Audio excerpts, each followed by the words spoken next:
Hello friends, welcome to secret of Samayal. இன்னைக்கு நம்ம பார்க்க போகிறது ஒரு 3 நிமிஷத்தில் செய்யக்கூடிய ஒரு சூப்பரான சாக்லேட் பர்ஃபி ரெசிபி. இது வந்து செம்ம டேஸ்டியாக இருக்கும். ரொம்ப இன்ட்ரெஸ்டிங்கான ஒரு ரெசிபி. சீக்கிரமே செஞ்சிடலாம். குழந்தைங்களுக்கு சொல்லவே வேணாம், ரொம்ப ரொம்ப பிடிக்கும்.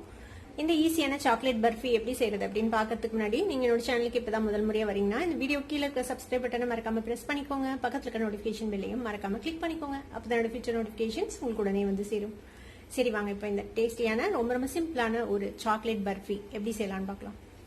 ஒரு பேன் எடுத்துக்கோங்க. இதுல வந்துட்டு ஒரு ஹீப்டு டேபிள் ஸ்பூன் அளவுக்கு கோகோ பவுடர் சேர்த்திக்கலாம். அதுல பேன்ல இது கூட 1 டேபிள் ஸ்பூன் பால் விட்டு ஃபர்ஸ்ட் மிக்ஸ் பண்ணிக்கலாம். பத்தலைன்னா இன்னொரு 1/2 டீஸ்பூன் அளவு பால் விட்டுக்கலாம். ஃபர்ஸ்ட் மிக்ஸ் பண்ணிக்கோங்க. இதெல்லாம் நல்லா மிக்ஸ் ஆனதுக்கு அப்புறம் தான் நம்ம அடுப்புல வைக்கணும். அதுக்கு முன்னாடி அடுப்புல வச்சிடாதீங்க. இன்னும் கொஞ்சம் பால் விட்டுக்கலாம், ஒரு 1/2 டேபிள் ஸ்பூன் அளவுக்கு. இப்போ நல்லா மிக்ஸ் ஆயிடுச்சு பாருங்க, கோகோ பவுடர் பாலோட சேர்ந்து. இப்போ இதுல ஒரு 1/2 கப் அளவுக்கு கண்டென்ஸ் மில்க் சேர்த்திக்கலாம். இந்த கண்டென்ஸ் மில்கையும் இந்த கோகோ பவுடரோட சேர்த்து நல்லா மிக்ஸ் பண்ணி விட்டுலாம். இது கூடவே ஒரு 1 டேபிள் ஸ்பூன் அளவுக்கு பட்டர் சேர்த்திக்கலாம், வெண்ணெய். இதையே நல்லா மிக்ஸ் பண்ணி விட்டு நம்ம அடுப்புல வைக்கலாம். நல்லா இந்த மாதிரி மிக்ஸ் பண்ணி விட்டுட்டு, இந்த பட்டர் வந்து ஃப்ரிட்ஜில் இருந்து எடுத்ததுனால இன்னும் கொஞ்சம் இதாக இருக்கு. அடுப்புல வைக்கலாம், இது வந்து மெல்ட் ஆயிடும். இப்போ பேனை தூக்கி அடுப்புல வச்சாச்சு. இப்போ இதை வந்துட்டு நம்ம நல்லா கிளறி விட்டுக்கிட்டே இருக்கலாம். கைவிடாம கிளறுங்க, இல்லைன்னா அடியில வந்து புடிச்சுக்கும். ஹை ஃபிளேம்லயே வச்சுட்டு நல்லா இந்த மாதிரி கிளறி விடுங்க, கைவிடாம. நான் போட்ட பட்டரும் மெல்ட் ஆயிடுச்சு பாருங்க. பாருங்க, பபிள்ஸ் வர ஆரம்பிக்குது. இப்போ அடுப்பு ஆஃப் பண்ணிடுங்க. நான் ஒரு 1/2 கப் அளவுக்கு வர மாதிரி முந்திரி பருப்பு பாதாம் பருப்பு ரெண்டும் போட்டு பொடி பண்ணி வச்சிருக்கேன். இப்போ அதை வந்துட்டு சேர்த்திடலாம். இப்போ அடுப்பு அணைச்சிட்டேன். நான் எல்லாத்தையும் திருப்பியும் மிக்ஸ் பண்ணிட்டு அதுக்கப்புறம் நம்ம அடுப்பை பற்ற வச்சுட்டேன். இது கூடவே 1/2 கப் அளவுக்கு ஏதாவது ஒரு பிஸ்கெட், உங்ககிட்ட என்ன பிஸ்கெட் இருக்கோ அந்த பிஸ்கெட்டை இந்த மாதிரி பவுடர் பண்ணிக்கோங்க. அந்த பிஸ்கெட் பவுடையும் இதில் சேர்த்திக்கலாம்.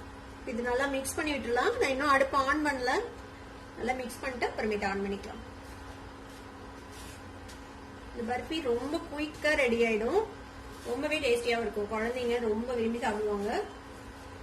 நல்லா மிக்ஸ் பண்ணி விட்டுலாம். ஃபர்ஸ்ட்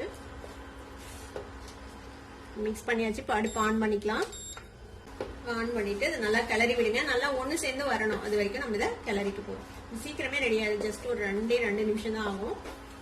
பாத்தீங்கன்னா தெரியும், பேன்ல ஒட்டாம ரெடி ஆகுது பாருங்க. இந்த மாதிரி எல்லாம் நல்லா சேர்ந்து வரும்போது நம்ம அடுப்பு ஆஃப் பண்ணிட வேண்டியதான். 2 நிமிஷம் கூட ஆகாது. ஜஸ்ட் ஒரு 1 நிமிஷத்துல 1.5 நிமிஷத்துல ரெடி ஆயிடும். பாருங்க, நல்லா சேர்ந்து வந்துருச்சு எல்லாம் ஒரே மாதிரி. இப்ப அவ்வளவுதான், நம்ம அடுப்பு ஆஃப் பண்ணிடலாம். வெறும் ஒரு 1.5 நிமிஷம் தான் இதை கிளறி இருப்பேன். அதுக்குள்ளேயே ரெடி ஆயிடுச்சு. இந்த மாதிரி ஏதாவது ஒரு கேக் டினோ இல்லைன்னா ஏதாவது ஒரு பிளேட் அந்த மாதிரி ஏதாவது எடுத்து இந்த மாதிரி கிரீஸ் பண்ணி வச்சுக்கோங்க. வெண்ணெய் இல்லைன்னா நெய் ஏதாவது போட்டு. இப்ப நம்ம ரெடி பண்ண இந்த சாக்லேட் பர்ஃபியை இல்ல மாத்திடலாம்.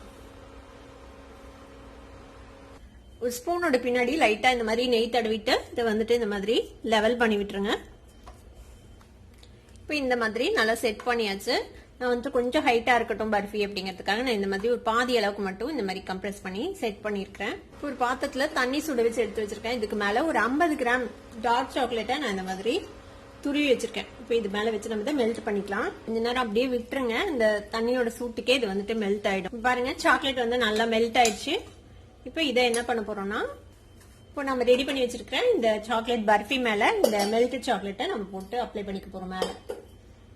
இது வந்து ஆப்ஷனல் தான், உங்ககிட்ட இருந்துச்சுன்னா செய்யுங்க. இல்லைன்னா இதே நல்லா இருக்கும். இதையே கட் பண்ணி சாப்பிடலாம். அப்படியே ஆறுனதுக்கு அப்புறம் நம்ம சாக்லேட் போட்டோம்னா ஒரு எக்ஸ்ட்ரா நல்லா இருக்கும். கிட்ஸுக்கு ரொம்ப பிடிக்கும். அதனால நம்ம இது மேல இந்த மாதிரி சாக்லேட் அப்ளை பண்ணிடலாம். சாக்லேட் மேல போட்டு இந்த மாதிரி லைட்டா டேப் பண்ணி விட்டீங்கன்னா இந்த மாதிரி ஈவன் ஆயிடும். இப்போ இதை வந்துட்டு நம்ம ஃப்ரிட்ஜில் வச்சு கொஞ்ச நேரம் செட் பண்ணிடலாம். நல்லா ஆறட்டும். அதுக்கப்புறம் நம்ம எடுத்து டிமோல்ட் பண்ணி நம்ம கட் பண்ணி பார்க்கலாம். இப்போ பார்த்தீங்கன்னா தெரியும், நல்லா செட் ஆயிடுச்சு. ஃப்ரிட்ஜில் வச்சு எடுத்தாச்சு. இப்போ இதை நம்ம டிமோல்ட் பண்ணி நம்ம கட் பண்ணலாம்.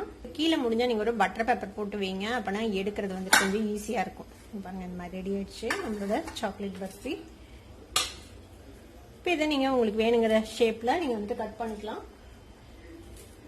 நம்மளோட சாக்லேட் பர்ஃபி இப்போ வந்துட்டு ரெடி ஆயிடுச்சு. இதை வந்துட்டு கொஞ்சம் ஷார்ப்பான கத்தி வச்சு கட் பண்ணுங்க. இல்லைன்னா இந்த மாதிரி பிரேக் ஆகிறதுக்கு வாய்ப்பு இருக்குது.